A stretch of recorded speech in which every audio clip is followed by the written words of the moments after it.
All right, well, that was a nightmare, but I finally got her fixed. I had been checking everything. If you caught the last update video, I was going to check my timing because everything I kept checking just kept coming back good. Like I was getting cam sensor code, crank sensor code, cam sensor code, which is actually in the freaking distributor there. I cleaned that up. Sensor tested out good. I was actually getting signal from that and everything. As far as I could tell, the cam sensor was good, even though, again, I was getting codes for it from testing the positive, negative, but I wasn't able to test the pulse or what have you. That was something I was anticipating having to do potentially. And then also the ECU, which is a nightmare to remove because it's up behind the glove box, up on the firewall on the inside. So other than those two things, being able to verify the signal from the cam sensor, because the crank, you can verify the signal by the fact that my scanner was reading the RPM off of it and whatnot. And then the ECU, I don't know how the heck I was going to test that. The only thing left was the timing. And in fact, she skipped timing on me. Now, when I first bought this thing, I pulled this upper cover here, just this one piece comes off, because I know with the timing belt and whatnot, you know, they'll snap or skip time or whatever. So if you buy a used car that has a timing belt instead of a timing chain, you always want to check / replace those. But I popped this cover off. The belt actually looks fairly new, like it's not cracked or dry. It's still soft rubber and everything. So somebody along the lines replaced it. And even the water pump up in there looks new. But she skipped time. So I took the cover off and everything and was able to verify when I lined the crank up, both heads, okay, the cam sprocket had skipped 3 teeth. So I don't know, roughly 15 degrees. There's off timing. So now I tried to figure out how in the heck that could happen, because the car drove fine on the test drive and drove fine around the house here before I parked it and started tearing it down to fix those leaks.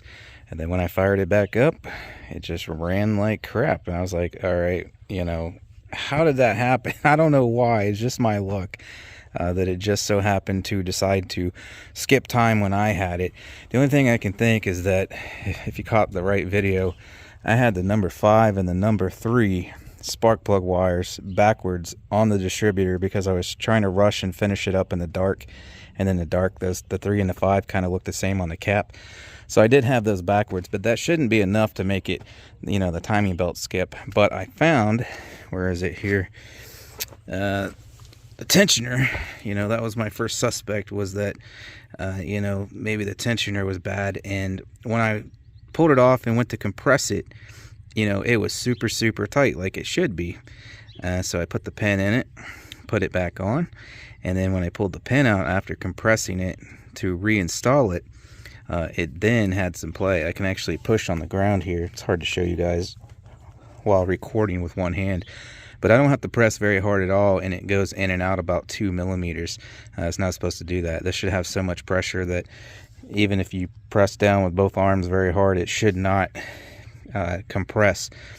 So I think it was just on its way out. So the combination of getting those 2 plug wires backwards and then having less than ideal compression from this hydraulic tensioner here, I'm assuming that's why it allowed it to skip time. So new tensioner on, reset the timing, and other than a few little, I mean, it was running kind of weird when I first started it up, but it has been sitting for probably 2 months now.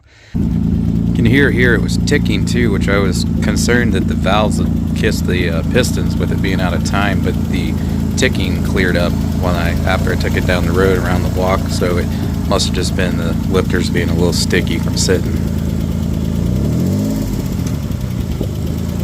And then this was after I took it around the house.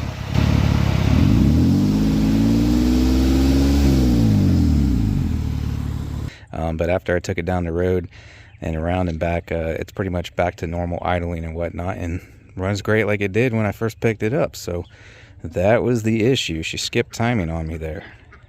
Now keep that in mind. If you skip timing, you can get those cam and crank sensor codes, which I knew, but again, because I inspected the belt and seen that the belt was newish and the water pump looked new, I'm like, oh, okay, somebody already did that.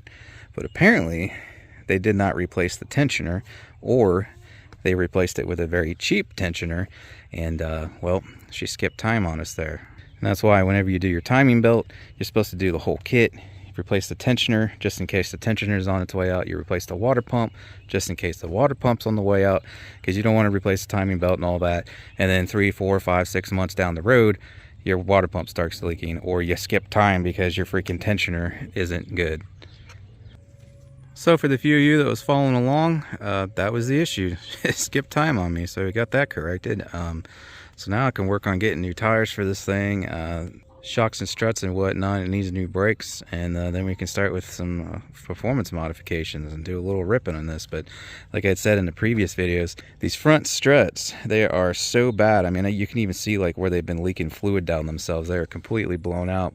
But they're so bad, I can't even get on it hardly full throttle, even in second gear, or the wheel starts hopping like crazy and this thing rides like it's on water. So can't really do any hot rodding until I get those struts replaced at a minimum.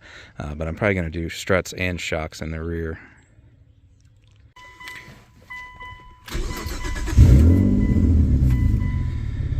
But yeah, back up and running properly. So you know, next video will be doing something else to it. Like I said, I got to get at least those front struts replaced before we can hot rod, because it just wheel hop for days. So I can't even get on it in first and second gear. So obviously I got to get that corrected before I can do any like 0 to 60, 0 to 100 runs, whatnot, and you know, start adding more power. So I will catch you on the next one and figure out what we're doing to her next.